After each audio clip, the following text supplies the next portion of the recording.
welcome to the Uncle's channel. Thanks for watching today, and let's continue our journey to finish every single Game Boy and Game Boy Color game. Today focus on a game called Turok, Battle of the Binosaurs for the original Game Boy.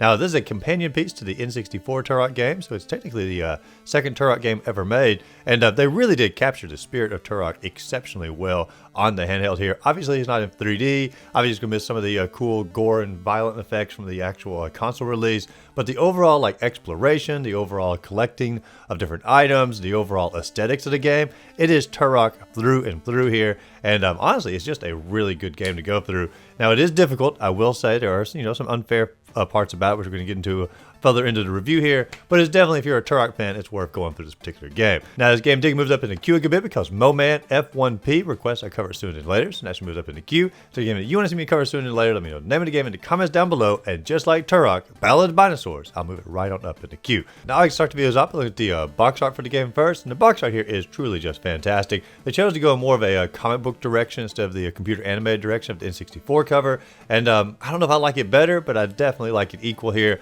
Turok just looks so ferocious. I'm not really sure why he has the red eyes. He's not demonic in any form or fashion, but he's pulling back his little bow and arrow. You see the reflection in the sight there of one of the Binosaurs you're getting ready to take out, and it's just overall a truly fantastic cover, and makes me actually want to look up the comic books at some point, because I've never actually read any Turok comics, but I've heard they're pretty darn good. So maybe the kickoff point for that. The only complaint I have about it is in the logo here and the O of Turok. They chose to keep the original computer animated sights for that instead of animating it, and I guess it's just sort of the Turok logo at that point, but it'd been cool if they'd gone all the way direction for animated or graphic novel style instead of keeping a tinge of the computer animated. But overall, fantastic cover. Now when you load the game up here, you do have the opening credits, and there's something really bizarre in the opening credits. About halfway down, it says that Turok is a subsidiary of the Golden Books Family Entertainment. That is the same company that crafted the little golden books that everybody read as kids, like in preschool and whatnot, with stories like The Ugly Duckling and nursery rhymes, and now they're creating Turok Dinosaur Hunter. I don't know.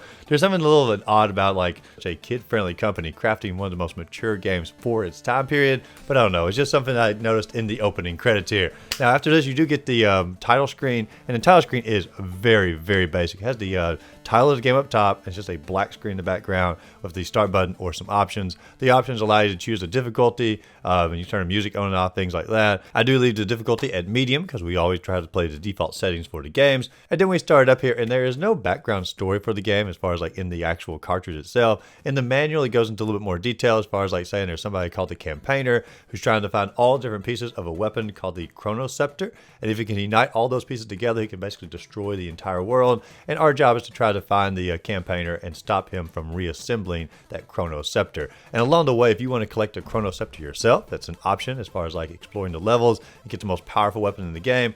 I didn't go that direction because I didn't know where all the pieces were located at, but that is something you can backtrack through the game. But our first mission here just simply says to locate the hub ruins, which is going to allow us to go through all different levels in order to collect the different weapons and pieces in order to finally advance in order to take on the campaigner here. So we start off in the first level here, which is clearly more like a training level, sort of get you used to the controls of the game, the enemies in the game, because the hub level itself is going to allow you to journey to different areas that you want. And so we're going through here, and you basically start off with just your knife, and the knife is not really the best weapon. It's going to be fairly powerful, honestly, but you have to be pretty much right on top of the enemies to hit them. And if the enemy takes more than one hit, you're almost certainly going to get hit in the exchange of that combat. And so it's a little bit difficult when it comes to just the knife attacks if the enemy is more powerful, but you also have the A button to jump and sort of explore the area here. Very much of a prehistoric area, sort of in the background, like volcanoes. You have a little rope bridge you're going across, the overall plantage or the vegetation in the background. We also get introduced to some of the core enemies in the game, which is going to be the campaigner's grunts here.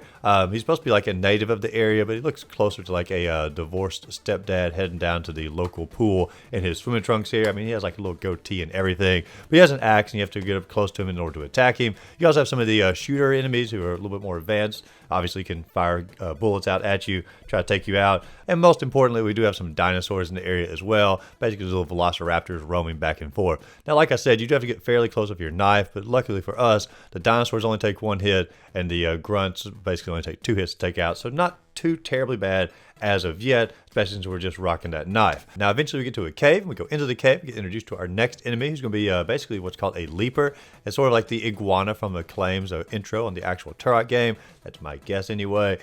Truth be told, he looks a little bit like the Addams Family hand sort of coming around here, swimming in the water, or especially like walking on the land itself. But you do jump into the water here. When you're in the water, you can only use your knife, which is lucky for us. That's the only weapon that we have. But as you're going through here, the animations of Turok swimming looks really fantastic. I know it looks a little bit like a frog to a degree, but at least they attempted to get a true animation of Turok swim through the water. And also just all the animations of Turok inside the game here are pretty much top tier when he's running or whichever weapon he's holding, when he's climbing, when he falls onto a little ledge, he has to pull himself up. They truly just went above and beyond for every sprite and every animation for Turok, and the effort really does show through. Now, as you go through the cave here, you're not just simply taking out enemies as you go, you're also beginning to collect different items, such as health that you can pick up. There's a little plus signs, just like an N64 game. You can also pick up little triangles here called life force, and if you collect 100 of those, you can actually get an extra life, and every one of them is worth 5 or 10, depending on the color of the triangle. You also get different ammo, such as arrows for your bow and arrow, which we're going to get in a second. Also little clips for your gun, which we're also going to get here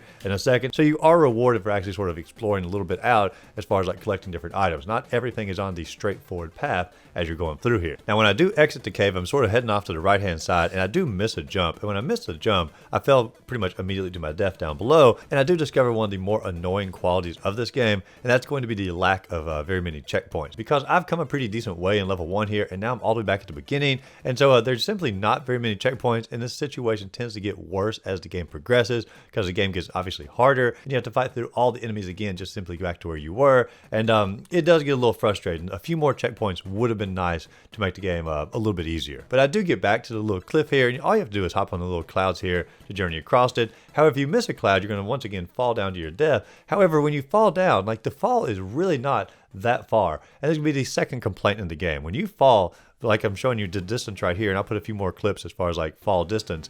A normal fall in a regular platforming game kills you off in Turok, and so you have to really pay attention to sort of how far you're falling, or sort of make sure you journey back on the path that you came from, or you can press the select button and sort of go up and down to sort of see how far the fall is going to be, because this is one of the only games I've played. I think the other one was Wizards and Warriors, Dungeons and Dragons game. I think it was the other one that actually had fall damage on a 2D game. It's never a fun idea. It's always obnoxious, especially when it's going to be such a small amount of fall. I guess if it's a large fall, I get it. Truly, not everyone can survive a huge fall. However, when it's a small fall like this, knock some health off. Simply just don't kill your character off to have to start all the way over again. But fall damage is a take back on this game. But as we continue our way through level 1, we do come to another cave. We get our gun inside the cave. I wasn't really sure how to use the gun yet, but I do collect the gun anyway. And we also collect the first of the 3 keys in every single level. Now, a key is going to look more like a proximity mine down here, but you do have to pick it up, and you cannot actually exit the level or unlock the next level in the game until you have all 3 keys in the level that you're currently working on. And so that's the first of our 3 keys, and they're going to be sort of hidden throughout. This is an exploration game at its core. But I exit out of the cave, and I come to an area where I'm pretty much stuck here. I do see these little clouds that are on a little track that obviously have to go up and down, but I don't know how to activate the clouds in order to move. And so for the most part, I'm stuck in this particular area. And so I'm pressing different buttons and whatnot, and I end up figuring out how to swap weapons in the game. If you press select in the left and right button, you can swap back and forth between your weapons. So now I have a bow and arrow, which is extraordinarily handy. You can pull it back and fire across the screen. Also, I have the gun. I can pull out the gun, fire across the screen. You can also do it different angles, above you, diagonal. They're trying to make the game as user-friendly as possible with this, because I've played plenty of Game Boy games that just simply allow you to fire in a straight line in front of you and never actually give you the options. So this is appreciated, and there's going to be tons of different weapons you're going to get throughout the game, and I'll try to cover most of them as I go. But you're going to get a shotgun or a machine gun or a minigun or a grenade launcher. They really have a large variety for a Game Boy game here. But in the process of trying to figure all this out or going through all my weapons,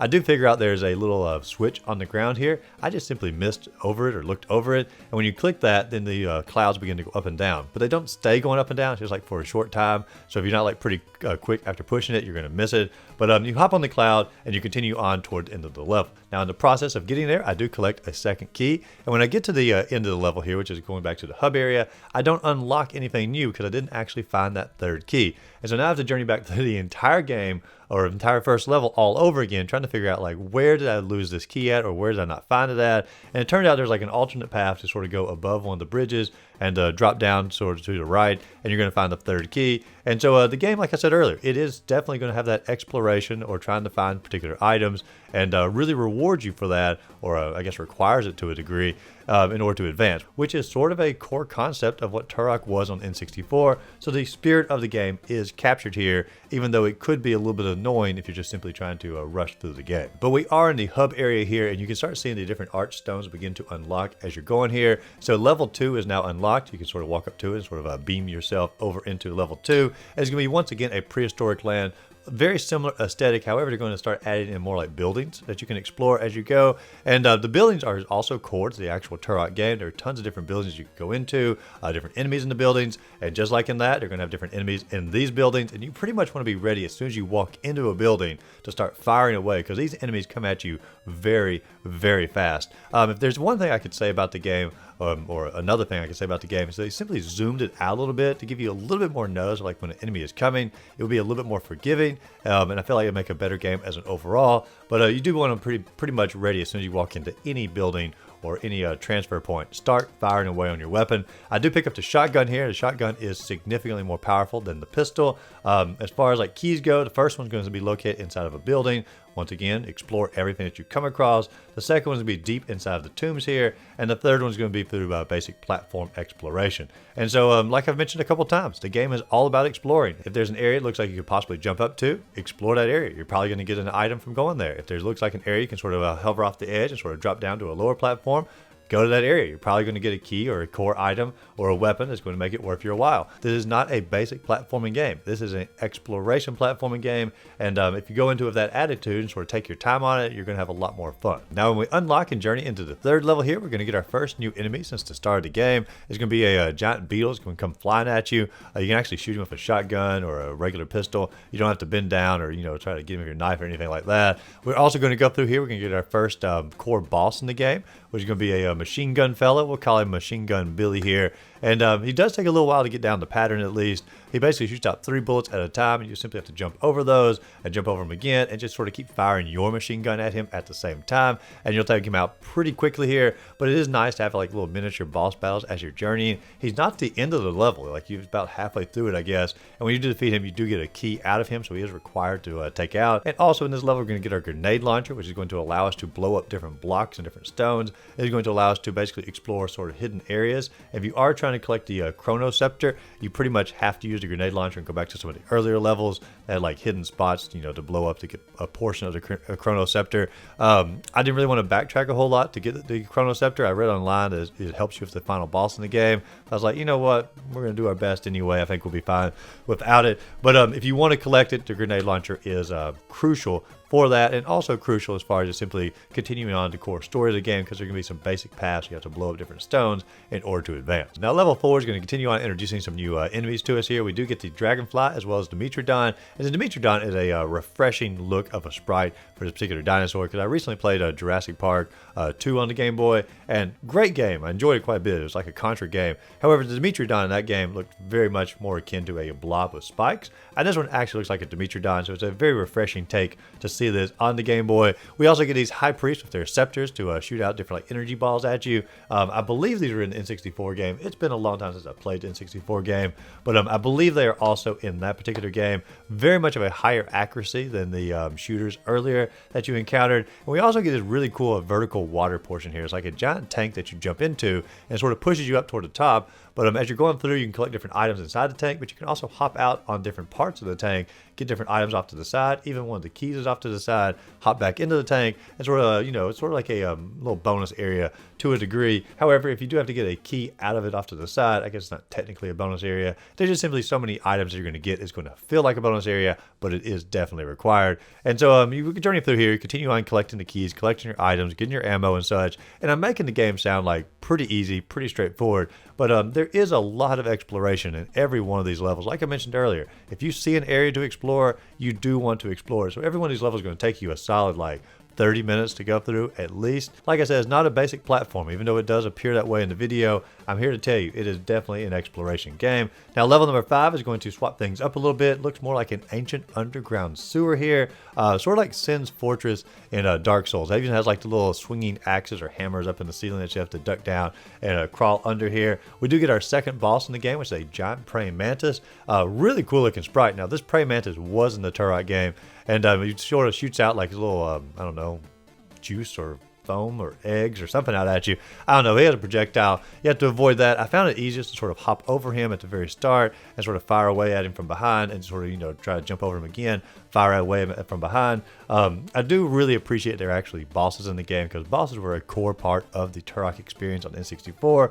And so to put them back in the game here, I don't know, is a pleasure. And then we go into level number 6, and this is probably the most platforming area as of yet. Tons of little floating islands off the side of the cliff, which is very akin to what it was on the N64. You eventually get to explore like a city inside of the trees here. Once again, be prepared as soon as you walk into one of those buildings, start firing away immediately, because they're going to be coming rushing at you as quick as possible. But pretty much, you know, same gameplay mechanics as the other levels. Nothing too much new introduced there. And then level number 7 is going to be venturing into the futuristic side of Turok here. We do have the alien infantry going to be coming trying to attack you. A cool little outfit here. I'm not sure if it's based solely on N64, but a cool looking little outfit. You have these little killer plants that are trying to take you out, as well as these robots from outer space. Looks sort of like the Lost in Space robot to a degree, but all of the aliens and all of the robots take a ton of hits to kill, and so you are going to want to have your better weapons equipped as you're journeying through it. And there's really no reason not to have your better weapons equipped for the majority of the game. Ammo is very plentiful as you're going through this, and so as long as you're exploring, you know, venturing out, which you should be doing anyway to finish the game, you're going to constantly be getting more ammo, so running out is not really a worry here. And then we get to level number 8, which is probably the most straightforward level in the entire game. There are no keys to actually collect here. It's sort of a greatest hits as far as like environment and enemies. You go through the jungle, take out the jungle enemies, you go through the alien fortresses, take out the alien enemies as you're going, take out the robots, and you eventually come to the first of the 2 final bosses in the game, which is the giant Tyrannosaurus Rex. And I just basically equipped my minigun here, or my machine gun, and I just sort of went under and started blasting away and took him out pretty darn quickly. And once the T-Rex is taken out, then you journey off to the right hand side, restock yourself all up again. They give you tons of ammo all over again, and then you're going to go off to fight the campaigner. Now, I had very low health going in to fight the campaigner because I pretty much wasted almost all of it on the T-Rex, passed away, but thankfully the game, for the first time in like the entire experience, is very forgiving with checkpoints. Start you back before the T-Rex, basically refresh all your ammo, do not have to fight the T-Rex again, journey through the little portal here, refresh all your ammo or resupply all your ammo, journey off to the campaigner, and all you have to do is simply stand off to the corner here and just simply continually firing away with your minigun and pretty much every bit of ammo that you have, and you can take him out first try. He is very easy. One of the easiest enemies in the entire game, simply because of the way the game sets you up for him. I understand if you have the Chrono Scepter, it only takes like maybe 2 or 3 hits with that, but there's no reason to collect it unless you just simply want to you know, complete the game 100% and get all the portions of the Chrono Scepter. Now, once he is defeated, he does begin to explode, and you have to rush through the level, and it's sort of an automatic rushing here. You don't actually get to control Turok here. Rush through the level, rush through the swimming portion, jump out of the building, and you can see a little cutscene here of a very muscular Turok onlooking the structure of the campaigner in the foreground, blowing up and being destroyed, and it says the end, and then the credits do begin to roll. Now, this is a really fun game as an overall, but it's not a perfect game because there are some frustrating moments in it. Like I said earlier, it helped the camera was zoomed out a little bit. Some of the enemies wouldn't attack you quite as fast. Maybe some of the cheap shots, like going into a building, instead of being rushed immediately, give you a little bit of a time distance there to sort of see if you need to start firing away immediately. The falling damage, that's ridiculous. Some of the checkpoint stuff, that's ridiculous. But as far as like just simply a overall like exploration type game and just sort of enjoying the environment and sort of taking a slower pace at it here and plenty of stuff to collect, I don't know, like I enjoyed Turok on N64. I played a heck of a lot of it back in the day.